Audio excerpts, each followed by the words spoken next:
Halo semuanya, gue Luis, balik lagi di Keren tadi.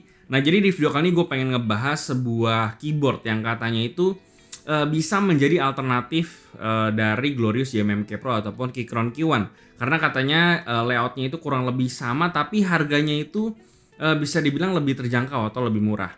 Nah, jadi yang pengen gue bahas di sini adalah Kidos NJ80. Keyboard ini bisa dibilang dari sisi layout memang kurang lebih hampir sama dengan Glorious JMMK Pro, yang dimana dia ini layoutnya itu 75% exploded, cuman di bagian navigation ini dia nggak terpisah gitu. Jadi yang terpisah cuma di bagian kanannya aja, dan dia ada volume knobnya di bagian atas kanan ini gitu. Dan untuk dari sisi harganya sendiri, Kidos NJ80 itu dia harga yang versi barebone itu sekitar 1,5 sampai 1,6 jutaan gitu ya, dan bisa dibilang lebih murah 1 juta dibandingkan dengan barebone-nya JMMK Pro ataupun Keychron Q1. Dan untuk yang versi full kit ya, karena kebetulan full kitnya NJ80 itu ada gitu ya, yang include switch sama keycaps itu harganya lebih mahal sejuta, itu sekitar 2,5 jutaan. Cuman kalau dibandingkan sama barebone-nya JMMK Pro lagi, berarti full kitnya atau versi lengkapnya NJ80 itu harganya sama kayak barebone kitnya JMMK Pro ataupun Keychron Q1 yang nggak dapet switch dan juga keycaps gitu ya. Dan jadi memang dari sisi harga itu si Kidos NJ80 ini memang cukup menarik, dan di Discord juga banyak yang minta gue untuk bahas ini apakah sama atau enggak gitu ya, dan gimana kalau dibandingkan sama kedua keyboard itu. Dan yang ditambah menarik lagi dari keyboard ini itu adalah keyboard ini punya koneksi wireless 2,4 GHz, punya Bluetooth 5 dan Bluetooth 3, dan juga bisa dipakai di mode wired gitu. Jadi ibaratnya punya 3 jenis koneksi lah kan. Dan yang menariknya mungkin karena ya dia ini wireless. Tapi terus kalau misalkan harganya lebih terjangkau dan dia punya koneksi wireless, terus apakah keyboard ini otomatis auto buy atau kualitasnya bagus? Sayangnya keputusan pembeliannya menurut gua nggak semudah itu. Dan langsung aja gue bahas kira-kira gimana soal si Kidos NJ80 ini secara kualitas, build quality, dan sebagainya, dan gimana kalau dibandingkan sama JMMK Pro maupun Keychron Q1 gitu aja. Jadi langsung aja gue bahas apakah auto buy atau enggak. Oke, jadi secara layout kayaknya udah nggak perlu gue bahas lebih panjang. Intinya keyboard ini bakal cocok buat kalian kalau misalkan kalian perlu dedicated F-row gitu, dari F1 sampai F12. Dan kalau kalian suka sama volume knob, di sini juga ada ya untuk atur volume up, volume down, dan juga kalau misalkan kalian pengen mute, kalian bisa tekan dan dia jadi mute. Dan memang volume knob ini sekarang lagi ngetren karena banyak banget keyboard yang atau merek-merek keyboard yang ngerilis keyboard dengan volume knob kayak gini. Karena ya gue nggak tahu, karena kalau buat gue pribadi sih ini nggak kepake buat gue gitu. Cuman ya kalau misalnya kalian pakai, ya kalian mungkin bisa consider ini. Dan kalau kalian perlu kalau kalian perlu F-row, kalian mungkin bakal suka sama layoutnya. Buat yang dimasukin sama AGG sendiri itu ada dua opsi plate, yaitu yang pertama ada stainless steel plate dan juga brass plate. Dan untuk harganya sendiri bedanya itu kalau nggak salah sekitar 100 ribuan doang. Dan kalian tinggal pilih aja kira-kira yang mana plate yang mungkin bakal cocok kalian dari sisi suara dan sisi typing feel. Dan tergantung apa yang pengen kalian achieve dari sisi suara dan juga typing feel itu tadi.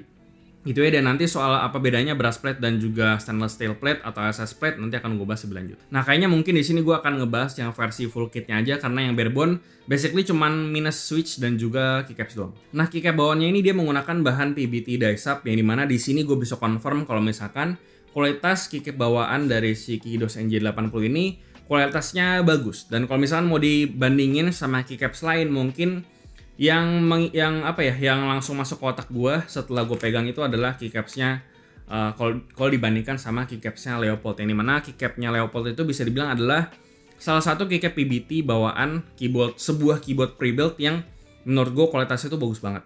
Dan gue rasa si Kidos NJ80 ini juga bisa lah gue bilang kalau misalkan ini keycapsnya adalah salah satu yang terbaik juga kalau misalnya dibandingkan sama keyboard pre-built lainnya. Jadi ya yang bagus ya menurut gue si Leopold itu dan si Kidos NJ80 ini. Untuk colorway-nya dia cukup minimalis, dia tuh full warna putih semua, putih agak susu gitu. Terus di bagian escape, enter, dan juga spacebar itu ada warna aksen gitu, yang menurut gue warnanya ini sih cakep lah buat gue. Dan untungnya di sini mereka nggak ngeprint sub legend untuk shortcut kayak print screen, insert, home, lalala itu. Dan ya menurut gue bakalan lebih manis kalau misalkan nggak di print sub legend atau shortcutnya.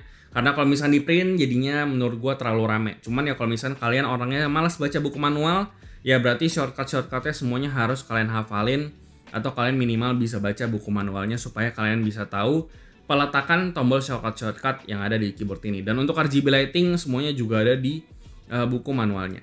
Selanjutnya ke bagian switch, untuk yang dimasukin sama GG sendiri, di ini cuman ada versi yang TTC Gold Pink gitu ya. Cuman gue nggak tahu apakah kedepannya akan ada versi-versi yang lain lagi, gue nggak tahu. Cuman ya so far yang ada cuma TTC Gold Pink, dan TTC Gold Pink sendiri dia itu linear switch dan dia bawaannya sudah preloop, jadi untuk smoothness dan segala macam ini udah oke, menurut gue feelnya enak, dan dia smoothnessnya udah oke lah, bahkan menurut gue nggak usah di loop lagi juga udah nggak masalah, karena preloopnya menurut gue ini mungkin cukup tebel ya gitu ya. Dan ya lalu untuk masalah weightnya sendiri, dia itu dari website TTC dia bilang ini spinning weightnya sekitar 37 G operating force, cuman dari yang gue coba dia nggak seringan itu, jadi memang kayaknya operating force dari websitenya si TTC itu nggak beneran 37 gram, jadi mungkin spring weightnya sekitar 60-an gram sih menurut gua, karena dia weightnya itu kurang lebih mirip sama Jwick Black ataupun Gateron Yellow. Terus si TTC Gold Pink ini dia itu pakai long spring, jadi feel-nya itu agak berat di awal dan nendang di akhir. Balik lagi nih preferensi masing-masing, ada orang yang nggak suka long spring, ada yang suka sama long spring. Terus untuk housing wobble, stem wobble semuanya udah nggak ada, karena dia stemnya menggunakan desain box atau kotak gitu. Cuman yang gue nggak suka dari stem box itu adalah terlalu kaku sih menurut gue. Jadi kalau misalkan ngetik di sisi tertentu mungkin feel-nya atau rasanya itu agak kurang enak aja. Cuman nih balik lagi preferensi gue mungkin beda sama kalian. Tapi overall ini switch yang oke, bahkan udah nggak perlu di loop lagi ya. Cuman kalau misalkan kalian pengen loop lagi, silakan kalian coba aja. Dan kalau misalnya kalian nggak suka sama switch bawahnya, kalian selalu bisa ganti switchnya gitu, karena dia hot swap dan soket hot swapnya itu universal. Jadi kalian mau pakai switch apapun udah nggak perlu pusing soal compatibility-nya gitu. Dan untuk yang versi barebone, jangan lupa kalian beli si switch dan juga keycaps-nya. Dan berita baiknya lagi adalah si PCB-nya ini dia south facing. Jadi untuk masalah compatibility keycaps udah nggak perlu pusing, karena seri profile udah nggak ada masalah. Buat koneksi wireless 2,4 GHz-nya gue so far nggak nemuin masalah, nggak ada delay, atau delaynya bisa dibilang sangat minim banget, bahkan udah cenderung nggak kerasa lagi waktu gue coba main game. Lalu untuk interference atau gangguan dengan barang-barang 2,4 GHz lain, gue juga so far tidak menemukan hal itu. Memang ini agak aneh karena banyak yang mengalami koneksi 2,4 GHz itu banyak interference dengan wifi lah, dengan mouse dan segala macam. Cuman ya gue salah satu yang tidak merasakan hal itu gitu ya. Cuman kalau misalnya gue boleh kasih saran, kalau misalnya kalian cuma pakai ngetik doang, mungkin kalian bisa pakai koneksi Bluetooth-nya aja, karena koneksi Bluetooth itu nggak interference atau tidak akan gangguan dengan 2,4 GHz, karena caranya wirelessnya itu bekerja itu berbeda gitu. Jadi gue mungkin akan saranin pakai Bluetooth aja kalau misalnya kalian cuma ngetik-ngetik doang. Dan kalau misalnya kalian main game, gue sih biasanya bakalan colok keyboard ini pakai kabel aja, karena ya biar lebih secure aja sih, lebih aman kalau misalkan kalian pakai peripheral wireless yang lain. Nah untuk build quality, dia ini bahannya materialnya full dari plastik, jadi jangan dibandingkan lagi sama Keychron K1 ataupun JMMK Pro, karena dari harga sudah beda, material yang dipakai juga sudah beda, dan jenis mounting dan typing feel yang pengen di-achieve itu juga sangat berbeda, jadi jangan disamain lagi gitu ya. Jadi untuk jenis mounting yang dipakai di keyboard ini sangat mengingatkan gue dengan keyboardnya Leopold, yang dimana Leopold itu bisa dibilang adalah satu brand keyboard yang keyboardnya itu menurut gue adalah dari segala keyboard pre-built yang beredar, menurut gue dari sisi build quality dan typing feel, keyboardnya Leopold adalah salah satu yang terbaik di antara semua keyboard plastik pre-built yang ada di pasaran atau di market saat ini, tanpa dimodif sama sekali. Jadi untuk metode mountingnya agak susah kalau bilang ini keyboard tray mount, karena plate sama case-nya atau plate PCB dan case-nya itu nggak di screw ke bawah gitu. Dan dia itu metode mountingnya itu modelnya plate-nya itu dijepit antara top dan juga bottom case-nya, dan dia itu diklip. Dan mengingatkan gue dengan metode mounting yang dipakai sama Leopold juga. Dan di sini sebenarnya ada screw hole di bagian bawah case-nya sih, yang dimana nyangkut dari bawah bottom case ke bagian atas plate-nya. Cuma menurut gue screw-nya ini agak nggak guna, karena bagian top dan bottom case itu udah keklip. Jadi ya kalau misalnya kalian beli Kidos NJ80 atau kalian punya keyboardnya Leopold, mungkin kalian bisa copot si screw-nya aja, karena ya tanpa di screw pun dia nggak bakal jatuh gitu ya. Dan ya kalian copot aja screw-nya biar pressure-nya berkurang biar lebih enak lah meskipun sedikit bedanya. Dan kalau ngomongin tapping feel memang sepertinya si Kidos NJ80 ini itu kayak ya kurang lebih itu mirip sama Leopold juga tapping feel ya. Meskipun dia plastik tapi rasanya tuh solid banget. Terus dia akustiknya juga nggak hollow kayak keyboard Tremon yang ada di pasaran yang tanpa EVA foam dan segala macem. Dan kayaknya memang jenis mounting kayak gini tuh sepertinya belum pernah salah dan terbukti di Leopold dan juga Kidos NJ80 ini. Gue bisa confirm lah ya, ini bisa dibilang keyboard pre-built yang gak usah diapa-apain, udah enak.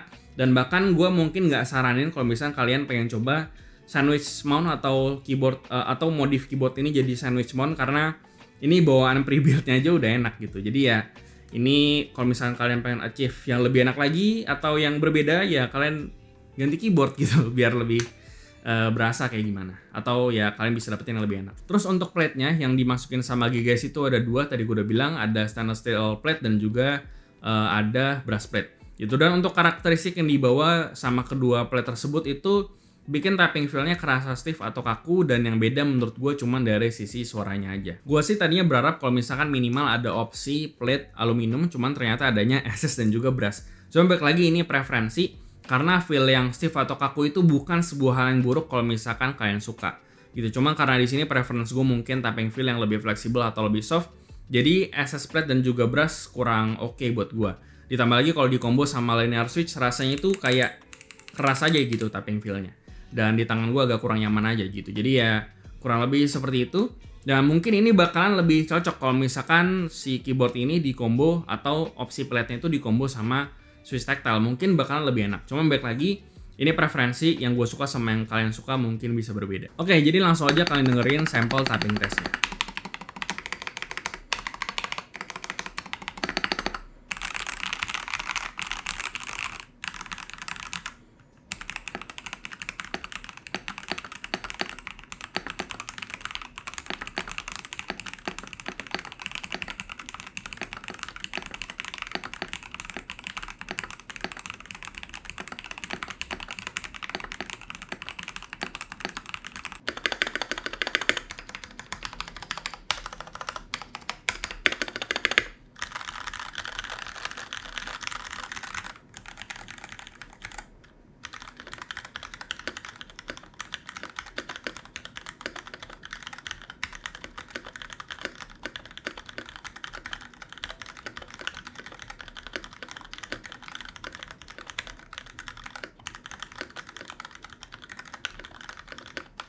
Nah, gimana kalau dibandingkan sama Keychron K1 ataupun JMMK Pro? Nah, intinya sih menurut gue nggak bisa dibandingin sama sekali, karena jenis mounting yang dipakai sudah berbeda, dan tapping feel yang pengen di-achieve dari jenis mounting yang dipakai masing-masing keyboard tadi itu sangat berbeda juga. Kalau misalnya gue bilang K1 atau JMMK Pro pun lebih bagus atau lebih enak, menurut gue nggak fair, karena ada orang yang mungkin tidak suka sama tapping feel yang fleksibel ataupun soft. Begitu juga sebaliknya, ada orang yang mungkin tidak suka sama tapping feel yang kaku ataupun stiff gitu. Karena kalau ngomongin soal mechanical keyboard, tapping feel yang enak kayak gimana itu agak susah untuk didefinisikan, karena setiap orang itu punya goal atau tapping feel yang disukanya itu bisa dibilang berbeda-beda gitu. Jadi nggak fair kalau gue bilang ini keyboard enak ataupun nggak enak gitu. Kalau misalnya kalian nanya penilaian subjektif gue mungkin bakalan pilih JMMK Pro ataupun Keychron K1, karena dengan gasket mount-nya itu plate-nya ditopang sama gasket yang bikin si tapping feel-nya kerasa lebih fleksibel dan juga lebih soft. Jadi buat gue itu lebih enak. Cuman mungkin itu balik lagi bisa beda sama kalian.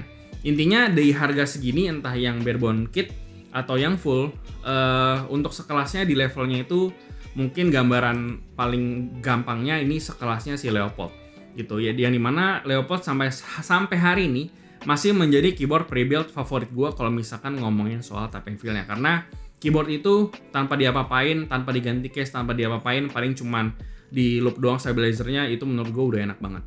Dan karena si Kidos NJ80 ini juga menggunakan metode build yang sama dengan si Leopold, jadi nggak susah buat gue untuk ngerekomendasin si Kidos NJ80 ini buat kalian gitu ya. Jadi ya ditambah lagi keyboard ini punya koneksi wireless, yang dimana koneksi wireless pun menurut gue juga kurang make sense gitu ya, karena sepengalaman gue keyboard wireless dengan pengalaman gue pribadi tidak pernah baik gitu ya, karena baterainya selalu rusak. Cuman ya kembali lagi Apakah ini worth it? Ini worth it buat kalian yang suka sama karakteristik tapping feel yang udah gue jelaskan tadi dan pengen build plastik dari sebuah keyboard pre-built itu udah oke tanpa dia apain sama sekali. Dan ya, menurut gue ini keyboard yang tidak sulit buat gue untuk gue rekomendasikan ke kalian. Dan ya, gue rasa itu aja sih yang bisa gue bahas soal Qidos NJ80 ini. Memang ini layoutnya lagi populer sekarang, jadi kalau kalian suka ya silakan kalian pick kalau kalian mau. Dan itu aja, seperti biasa kasih tau gimana pendapat kalian di kolom komentar di bawah, like dan share jika bermanfaat, lalu follow semua sosial media kami di Facebook dan juga Instagram, lalu join komunitas kami juga di Discord dan juga line open chat, semua linknya ada di deskripsi. Yang terakhir jangan lupa untuk subscribe. Gue Luis dari Kerengetech ID, sampai jumpa di video berikutnya.